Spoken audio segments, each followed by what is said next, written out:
1차 세계대전이 끝나고 1930년대쯤 되니까 네. 그리스에 이제 새로운 바람이 불어요. 그리스에. 예, 공산주의라는 새로운 바람이 붑니다. 아 그래요? 예, 그리스 공산주의는 꽤 역사가 이제 긴 편인데, 그리스에 공산주의가 좀 있었나요? 예, 지금은 어떻게 보면 정프로님처럼 이렇게 생각하시는 분들이 대부분인데 네.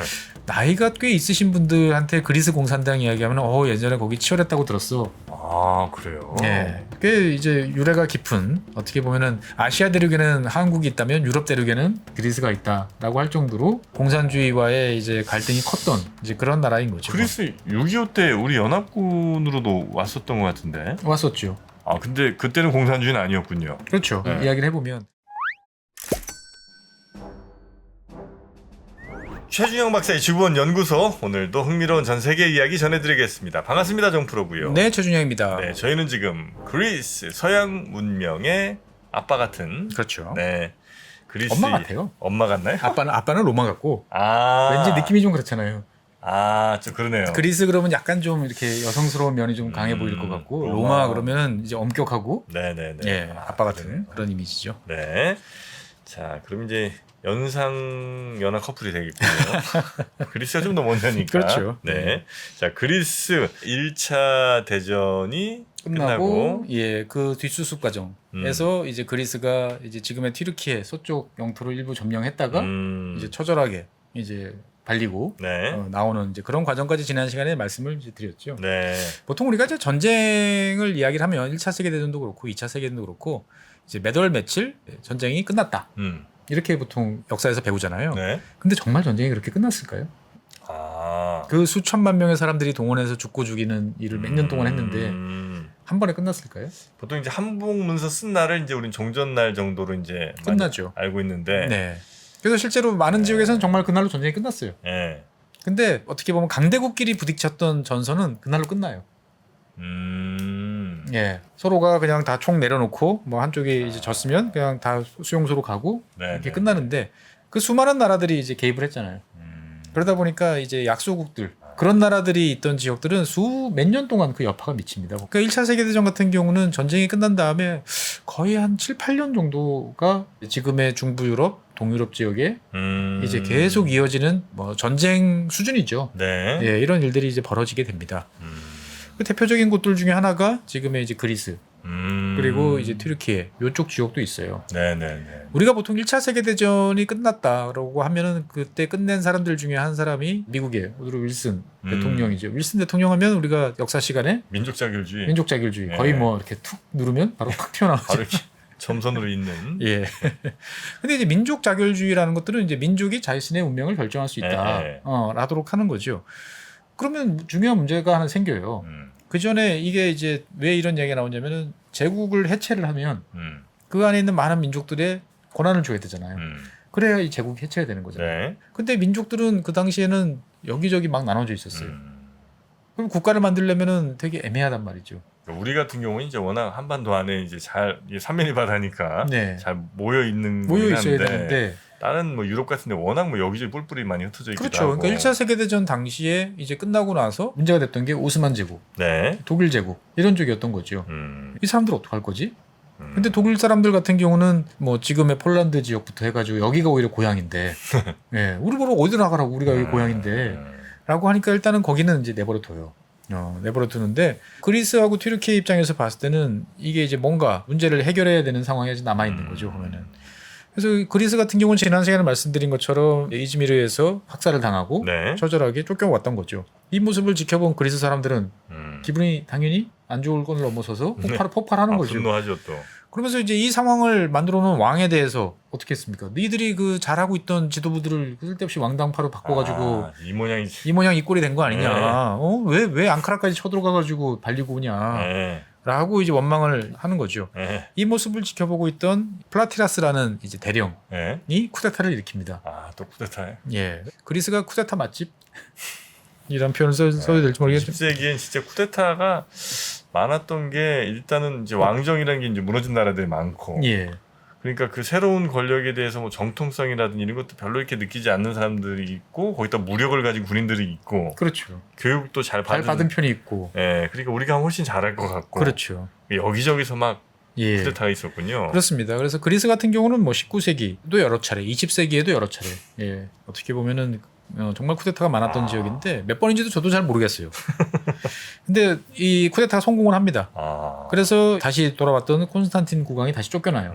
이 사람도 참 불운하죠. 네. 근데 이제 그렇다고 공화국으로 확 가자니 왕당파가 아직 많이 있으니까 그렇게는 못 가고 아들이었던 게오르그 2세를 왕으로 올려놓습니다. 하지만 이제 실권은 군인들이 이제 갖게 되는 거죠. 그래서 플라티라스 이 대령은 집권을 한 다음에 이제 왕당파를 이제 처단을 열심히 합니다. 그래서 왕당파 핵심 인물, 그 다음에 원정군에서 지고 왔던 네. 이제 장군 6명을 이제 책임을 물어가지고 처형을 해버립니다. 예. 그리고 이제 어쨌거나 이제 쫓겨왔으니까 네. 이 원래 1921년인가 쉐브론 조약에 의해서 받았던 영토를 뺏긴 거잖아요. 그리스 네. 입장에서 봤을 때는. 그럼 다시 국제 회의를 열어야 돼요. 이거 어떻게 정리를 할 거냐. 그래야 그렇죠. 이제 튀르키예도 이제 우리 땅이라고 인정을 받는 거잖아요.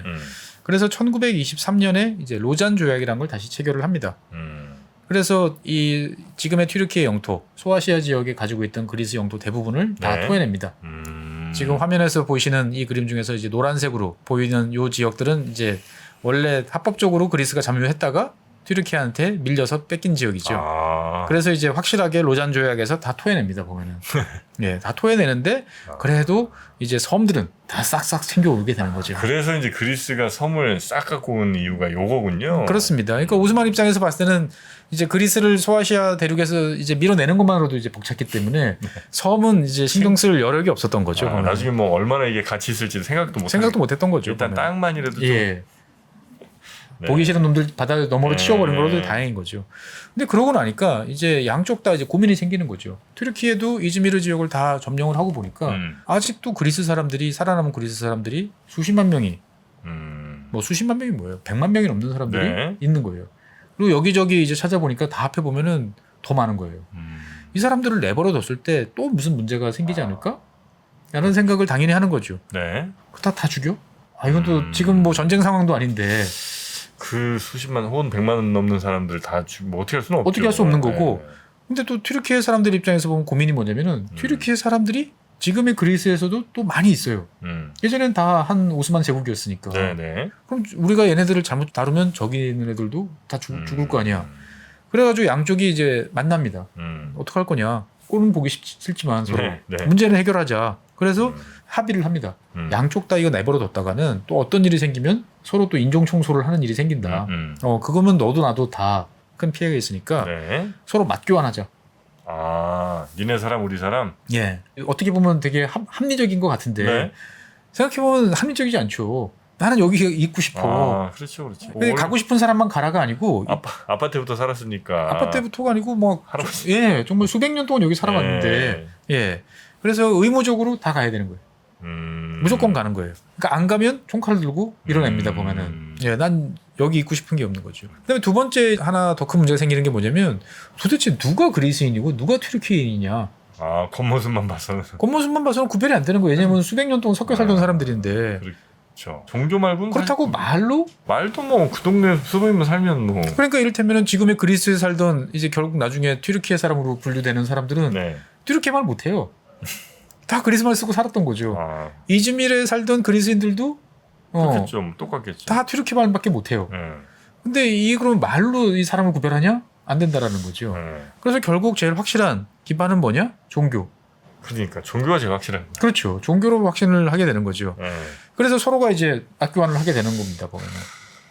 근데 맞교환을 하는데 전제 조건이 있어요. 튀르키예 같은 경우는 이 그리스 사람들이 좀 잘 살았다고 그랬잖아요.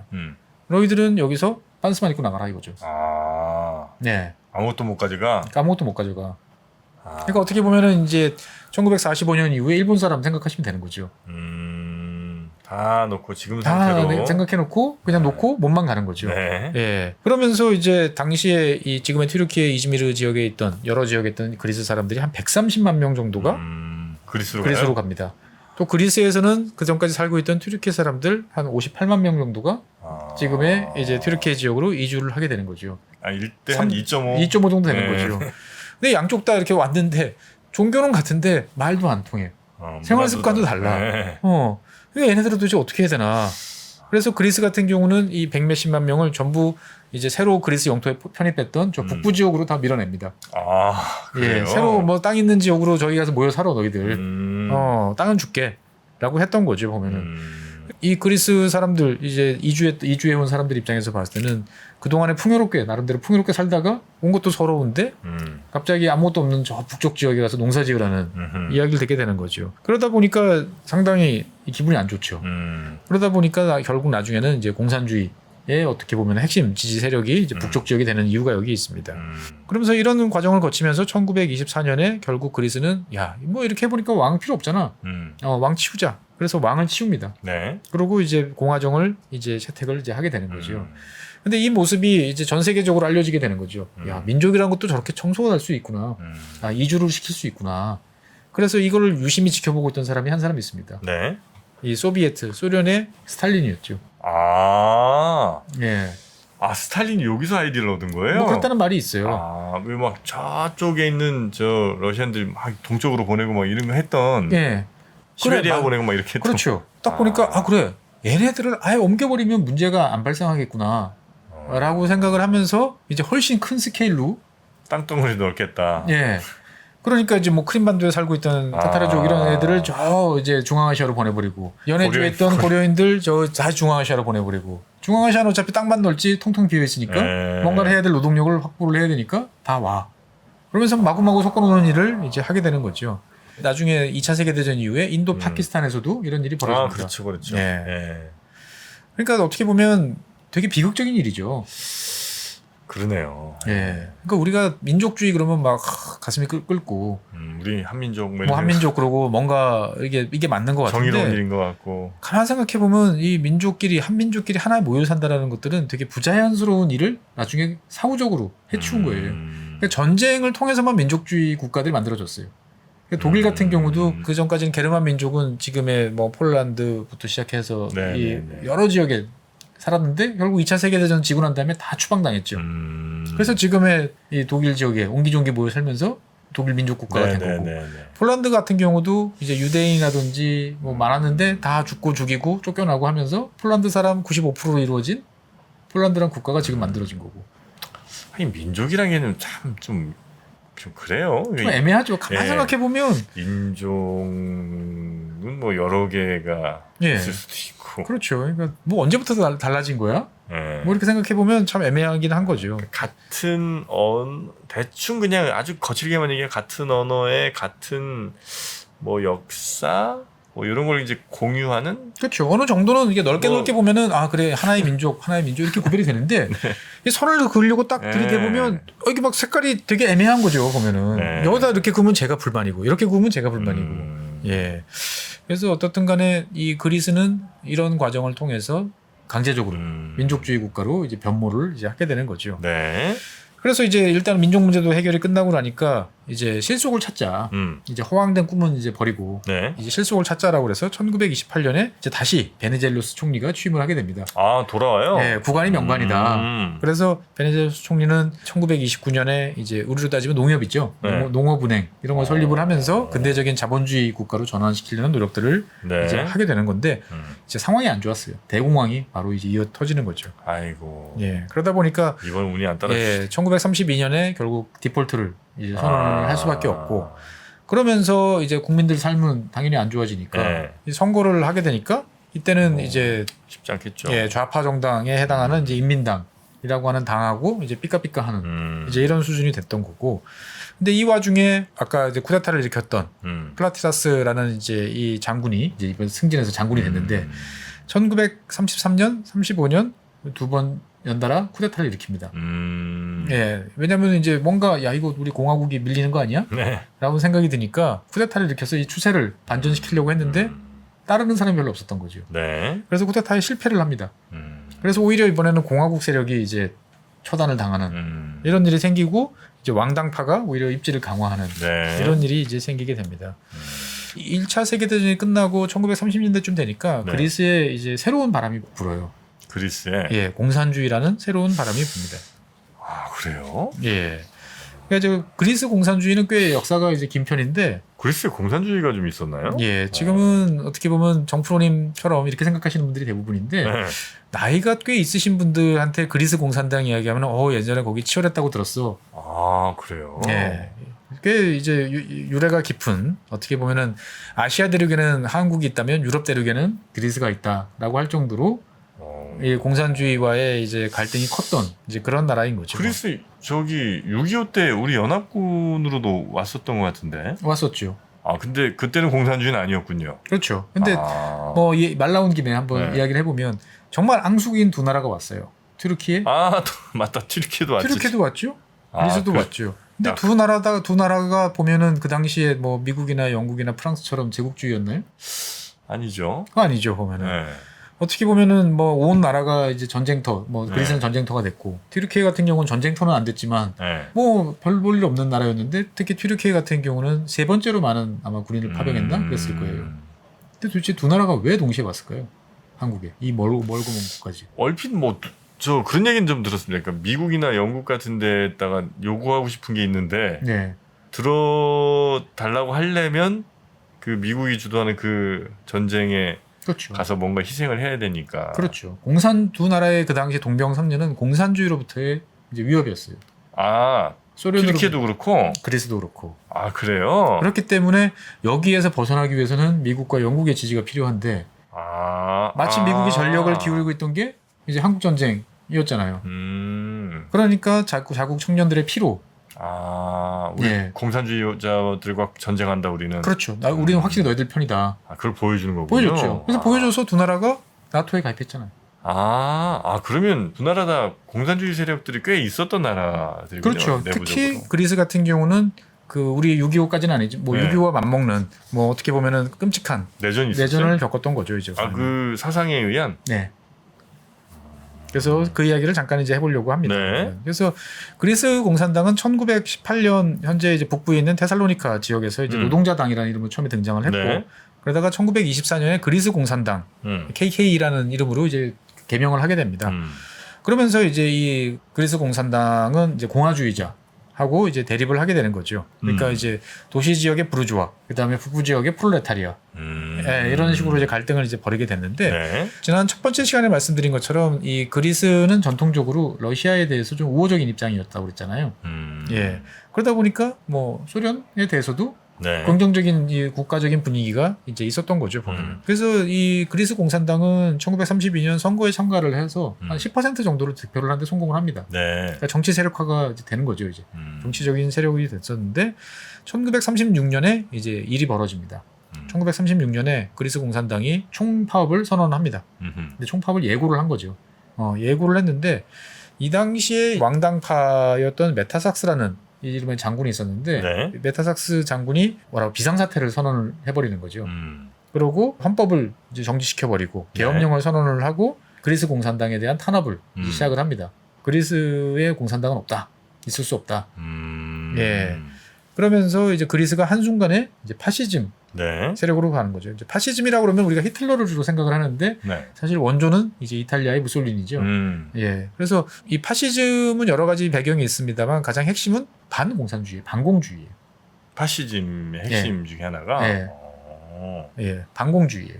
그런가요? 예. 그래서 그리스도 이제 이탈리아 영향을 받아서 파시즘으로 이제 넘어가게 됩니다. 그래서 경례도 우리가 잘 아는 뭐 이런 식의 이런 경례를 하게 되는 거죠. 네. 근데 이제 그렇다고 해서 이제 그리스가 이탈리아나 독일식으로 갔던 건 아니고 인종주의나 뭐 극단적인 폭력을 등장하지는 않지만 어떻든 간에 공산주의에 대해서는 이제 때려잡는 이제 모습들을 이제 연출을 하게 되는 거죠. 그리고 영국이나 프랑스 이런 나라들하고는 사이좋게 지내려고 노력도 하게 됩니다. 예, 그러니까 되게 독특한 파시즘이죠. 그래요. 뭔가 하여튼 약간 전체주의적으로 가긴 하는데 뭐 그래도 우리는 언제까나 영국이랑 잘 지내왔지. 이게 중요해. 반공산주의, 친서방 뭐 이런 쪽. 좀 약간 애매한 모습으로 이제 스탠스를 취합니다. 네. 그러다 나중에 이제 2차 세계대전이 터지게 되는 거죠. 2차 세계대전이 터지게 됐는데 사실 독일이나 히틀러는 이 발칸반도에 대해서 별로 관심이 없었어요. 왜냐면 이제 독일 입장에서 봤을 때는 첫 번째 프랑스를 때렸고, 네. 그 다음에 영국과 전쟁을 해야 되고, 소련과 전쟁을 해야 되는데, 그거 하고 나면 이 발칸반도는 그냥 알아서, 예, 우리 땅이 되는 거지. 네. 여기를 뭐 신경 쓸 건 아니었는데, 이 발칸반도에 눈독을 들이고 있던 사람은 누구냐면 무솔리니죠. 이탈리아에서 바다만 건너면 네, 발칸반도니까. 네. 예. 그래서 무솔리니가 이제 히틀러가 2차 세계대전을 일으키자마자 이 바다를 건너와서 발칸반도에 올라옵니다. 그래서 알바니아를 일단 점령을 해요. 그래서 그리스는 야씨 이거 뭐지? 라고 생각을 하면서 일단은 영국과 영국과 협력을 이제 하고 하지만 겉으로는 중립을 선언합니다. 근데 이제 무솔리니가 이제 1940년 10월 28일 날 그리스에 대해서 최후 통첩을 보냅니다. 너희들 그 중립하면서 영국이랑 뒷손 잡고 있는 거 다 알아. 그게 무슨 중립이야? 손 떼든지 우리랑 한판 붙든지 둘 중에 하나 선택해. 붙으면 지는데? 붙으면 지는데? 라고 생각을 하죠. 근데 이제 그리스 입장에서 봤을 때는 엄두가 안 나는 일이지만 그리스가 여기에 대해서 답을 보냅니다. 무조건 항복에 대해서 옥시라는 답을 보내요. 응? 옥시. 옥시? 예, 옥시가 이제 그리스어로 보면은 노. 예. 그래요. 예. 그래서 지금도 이제 이 10월 28일은 그리스한테는 이제 독립 운동을 시작했던 3월 25일과 더불어서 이 양대 기념일이에요. 옥시데이. 옥시절이죠. 진짜 옥시데이라고 해요? 예. 노데이죠, 노데이. 예, 우리는 노라고 선언했다. 예. 그래서 어쭈 이것 봐라 그러고 이제 무솔리니가 쳐들어갑니다만 뭐 이탈리아군 명성에 걸맞게 지지부진한 모습을 보이는 거죠. 생각보다 못 싸워요? 엄청 못 싸우는 거죠. 예. 그래서 오히려 이제 쫓겨납니다. 이탈리아군이? 예, 그리스군한테 밀려서. 그래서 그리스군이 오히려 이제 알바니아 영토로 이제 진군하는 이런 일이 이제 벌어집니다. 보면. 알바니아로 진군을 해요? 왜냐면 거기는 이탈리아군이 점령하고 있었으니까. 발칸반도에서 이탈리아를 쫓아내겠다. 그냥 잠깐 쳐들어온 거 막는 수준이 아니고 아예 몰아내겠다. 예, 아예 몰아내겠다. 그러니까 이 모습을 이제 지켜보고 있던 히틀러가 이제 머리가 아픈 거죠. 지금 소련이랑 이제 싸울 준비를 해야 되는데 이 뒤통수 있던 이 발칸반도에서 저렇게 드스져 놓으니까. 무솔리니 하여튼 저거 능력도 없는 거 저거. 그렇죠. 그래서 1941년 4월에 독일군을 이제 이 발칸반도에 집어넣습니다. 예. 그리고 이제 불과 한 2주 만에 그 정광석화처럼 독일한테 안 되겠지. 예. 그래서 독일군이 이 아테네를 점령을 하게 되는 거죠. 그래서 이제 그리스 정부는 일단은 크레타 섬으로 이제 피신을 했다가 다시 크레타 섬까지 이제 독일군이 쫓아오니까 공수부대를 보내왔죠. 이번에는 더 멀리 도망가서 카이로로 도망갑니다. 이집트 카이로? 예. 그래서 거기에 망명 정부를 이제 수립을 하게 되는 거죠. 예. 그래서 독일 같은 경우는 이 그리스를 전체를 하나로 자기들이 점령할 생각들은 별로 없었어요. 왜냐면 이건 뭐 골치 아픈 동네니까. 그래서 아테네 하고 몇몇 핵심 지역만 자기들이 직접 다스리고 나머지 지역은 이탈리아 또는 불가리아 이런 나라들에 이제 나눠줘요. 너희들이 알아서 통치해. 뭐 일만 벌이지 마. 라고 하지만 어떻든 간에 전쟁통이다 보니까 이 와중에 이제 굶주리고 뭐 여러 가지 분쟁으로 그리스 사람들 한 10만 명 정도가 사망을 하게 되는 거죠. 예. 그래서 이제 독일이 이제 이 지역을 점령을 일단 해놓은 다음에 독일은 어디로 갔죠? 서쪽으로 가야겠죠. 동쪽으로 갔죠. 러시아. 예, 소련을 이제 침공을 하게 되는 거죠. 그러니까 소련을 침공을 하게 되니까 전 세계에 있는 공산주의, 공산당 입장에서 봤을 때는 이거는 이제 가만히 있을 수 없는 일이 이제 벌어진 거죠. 전면전이다. 그렇죠. 그래서 독일의 소련 침공에 맞서서 전 세계 공산당은 일제히 일어나서 독일군과 전쟁을 이제 벌여야 되는 이제 상황이 된 거죠. 당연히 그리스 공산당도 여기에 대해서 무장 봉기를 선언을 하게 됩니다. 그래서 근데 이제 우리 옛날 국민윤리 시간에 배운 것처럼 혼자 공산당 힘으로는 안 되잖아요. 그러니까 여러 반 독일 세력들을 끌어모읍니다. 그래서 민족해방전선을 이제 결성을 하게 되는 거죠. 그리고 이제 무장 조직을 만들어서 독일군과 전투에 나섭니다. 그래서 통계에 따라 다르지만 많으면 한 200만 명, 적으면 한 50만 명. 그리스에? 예, 그리스 사람들이. 그렇게 많아요? 예. 그러니까 이 사람들이 뭐 밥도 안 먹고 맨날 싸운 건 아니죠. 게릴라전. 잠깐 싸우다가 들어와서 다시 농사 짓는 척하고. 예. 하지만 이제 한 50에서 한 200만 명 정도가 그리스 공산당이 주도하는 이제 무장 조직, 엘사라고 하는 무장 조직에 이제 참여를 하게 됐던 거죠. 민족 해방 연선이다 보니까 공산당, 뭐 왕당파, 뭐 여러 사람들이 섞여 있어요. 여러 사람들이 섞여 있지만 압도적으로 공산당이 이제 유리한 이제 상황이었고 이 여세를 몰아서 그리스 공산당은 카이로에 가 있던 망명 정부 내에 이제 쿠데타도 획책을 합니다. 망명 정부에도 쿠데타를 해요? 예. 그래서 아예 그냥 확 엎어버리면 확고부동하게 이제 우리가 정권을 장악하는 거 아니냐라고 했는데 이제 영국이 그거를 캐치를 하고 차단을 해버리는 거죠. 아니 공산주의 세력이 하는 거는 뭐 원하지 않는다. 그러면서 이제 영국이 봤을 때 그리스 공산당에 대해서 이제 예의주시하게 됩니다. 지금은 내가 독일이랑 싸우는 정신 없지만 너희들 내가 끝나고 보자. 이렇게 되는 거죠, 보면은. 그러다 보니까 그리스 공산당 입장에서 봤을 때는 우리 민족해방 전선에 있는 내부를 단속해야 된다는 이제 강박에 시달리는 거죠. 스파이 아니야? 뭐 이런 생각을 많이 하게 됩니다. 음흠. 그래서 이제 우익 레지스탕스를 소탕을 하는 거죠. 그 전까지는 같이 총을 대고 독일군하고 싸웠는데 네. 이때서부터 너 우익 아니야?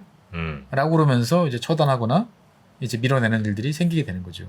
아, 우리랑 약간 좀 비슷한 면들이 있는 거죠. 그러네요. 그러니까 이제 이걸 지켜보고 있던 히틀러가 잘 됐다 음. 싶어가지고 우익 세력들을 오히려 동원을 해서 공산군과 음. 공산 이제 반군과 맞서게 이제 만드는 거죠 보면. 음. 그리고 영국도 이 독일하고 맞서는 이 반 레지스탕스 세력 중에 공산당한테는 지원 안 해줘요. 예, 우익 레지스탕스한테만 이제 무기와 정보를 이제 제공을 해주게 되는 거죠. 네. 그러다가 이제 1944년에 이제 결국 독일이 이제 소련한테 밀려서 발칸반도에서도 철수를 하게 됩니다. 그러면 드디어 이제 제일 누가 많이 싸웠나요? 그리스에서.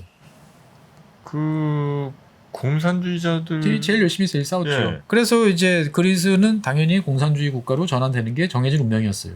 아 그래요. 예. 그런데 이제 이 상황에서 이제 처칠이 개입을 하게 됩니다. 아. 처칠이 스탈린과 협상을 벌여요. 음. 만나가지고 이야기를 합니다. 네. 그리스에 대해서 손대지 마라. 그래서 서로 이제 90%라고 하는 이제 안을 내놓습니다. 루마니아는 소련이 90%의 지배권을 갖고 있다. 대신 그리스는 우리 영국이 90% 갖고 있으니까 손 떼라. 라고 이야기를 하는 거죠. 네. 예. 그러니까 스탈린 입장에서 봤을 때는 그리스 공산당이 열심히 일을 만들어가지고 알아서 공이 막 굴러들어오고 있었는데 처칠이 딱 나서서 여기는 우리 거라고 이야기를 한 거죠. 근데 아직은 전쟁이 안 끝난 상태잖아요.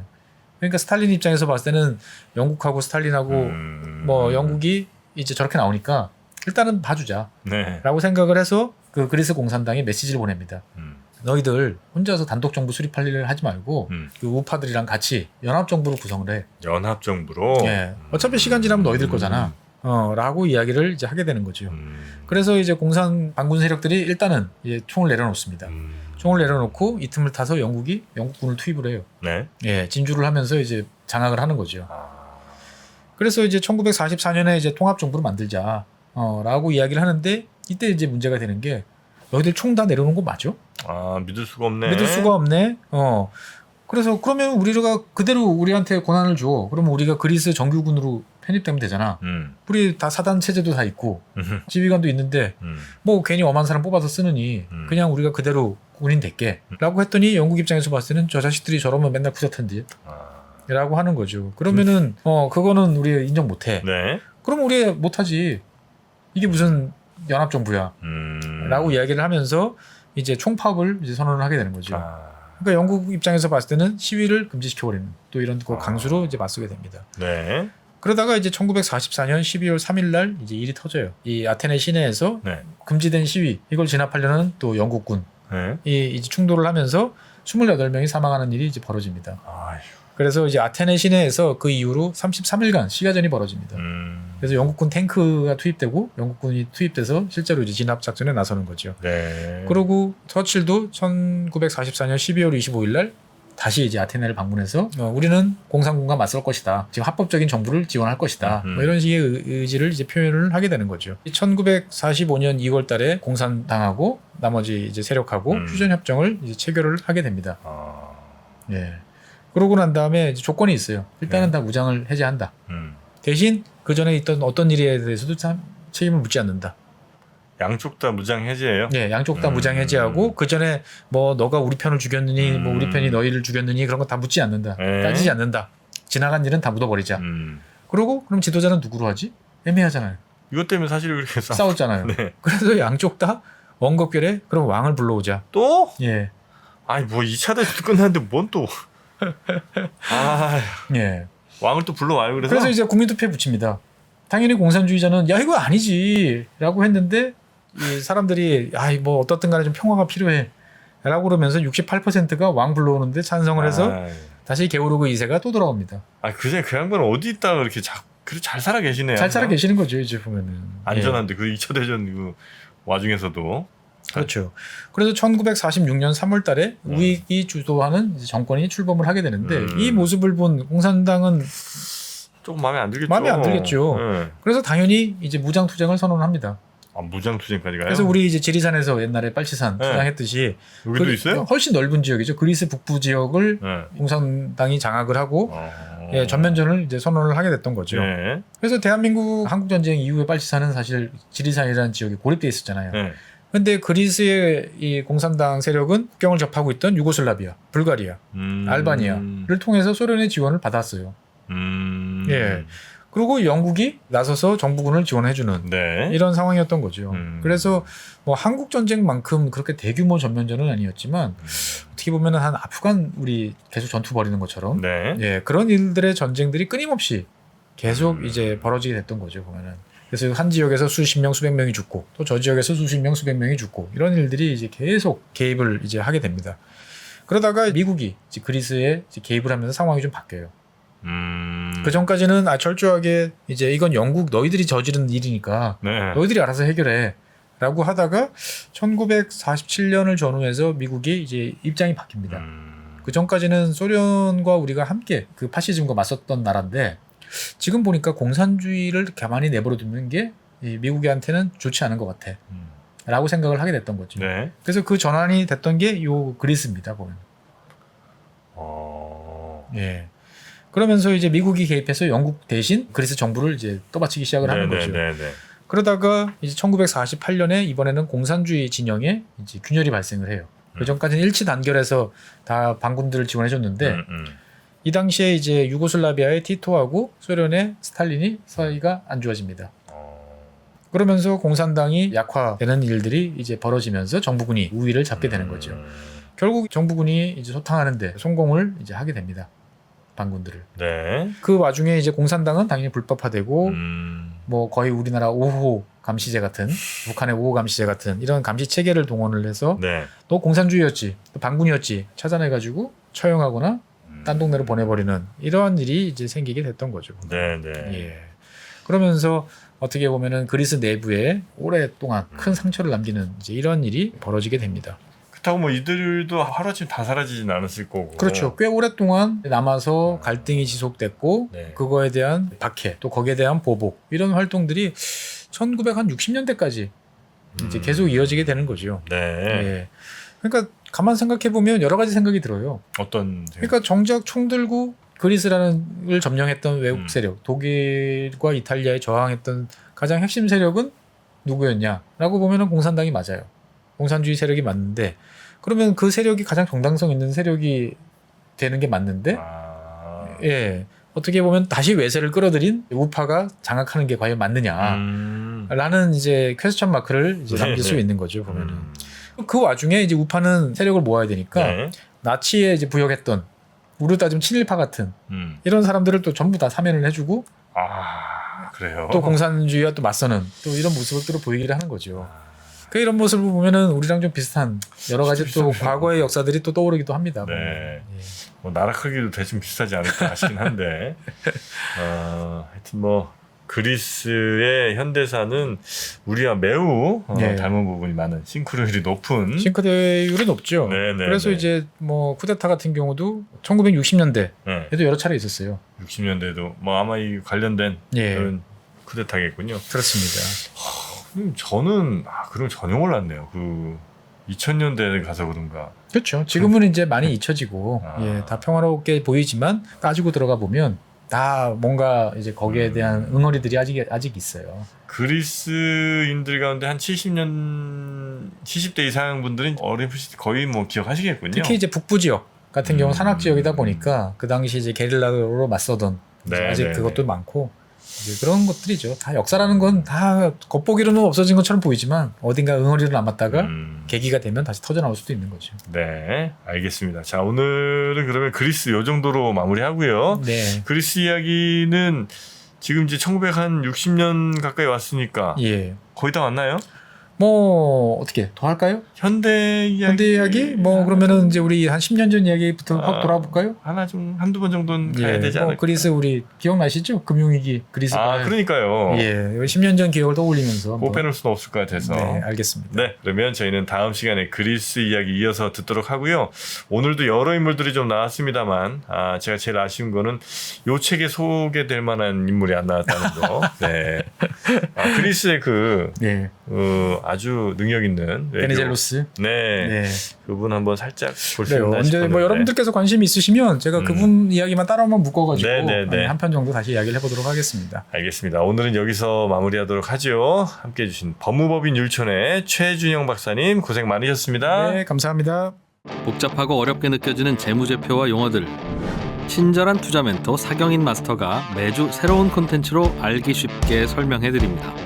재무제표 분석과 포트폴리오 구성, 뭐 양대 재무제표라고 그러면 대차대조표랑 손익계산서가 있거든요.